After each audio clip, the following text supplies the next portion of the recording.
তুমি এখন আর আমার কেউ না সুমন। চলে যা এখান থেকে, যা, কোনোদিন এখানে আসবি না।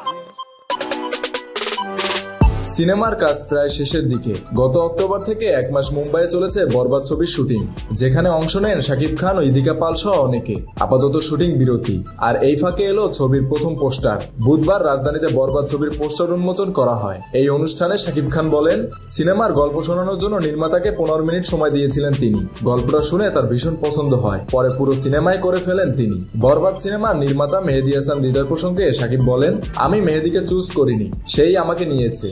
প্রথম দিন মেহেদী আমাকে বলে ছবির গল্প শোনাবে। আমি বলি তোমার হাতে সময় মাত্র 15 মিনিট, শুধু লাইন আপটা বললেই হবে। আমি কোনো একটা কাজে যাচ্ছিলাম, শোনার পর আমার যেখানে যাওয়ার কথা ছিল সেখানে ফোন করে বললাম আমি আসছি, অপেক্ষা করুন। এরপর গল্পটাও শুনলাম।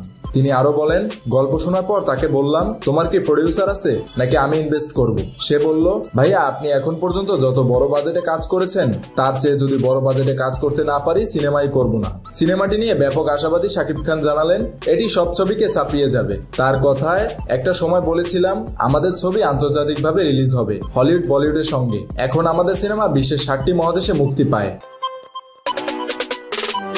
এর আগে প্রিয়তমার ভালোবাসা পেয়েছি, তুফানি করেছি, বরবাদ সবকিছুকে ছাড়িয়ে যাবে। সেদিন আর বেশি দূরে নয়, আমাদের ছবি 100-200 কোটির ক্লাবেও যাবে। এরপর ছবিটির মোশন পোস্টার প্রকাশ করা হয়, যেখানে দেখা যায় রক্তাক্ত মুখে পিস্তল হাতে গাড়ির উপরে বসে আছেন শাকিব খান, বলেন সাইলেন্স।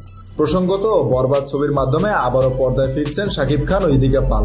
পশ্চিমবঙ্গে জনপ্রিয় অভিনেতা যিশু সেনগুপ্ত রয়েছেন গুরুত্বপূর্ণ চরিত্রে। এছাড়া মিশা সওদাগর, মামুনুর রশিদ সহ বাংলাদেশে আরো অনেক তারকা। ঈদে ছবিটি মুক্তি পাওয়ার কথা আছে। মেহেদী হাসান বাপ্পি, খুলনা গেজেট।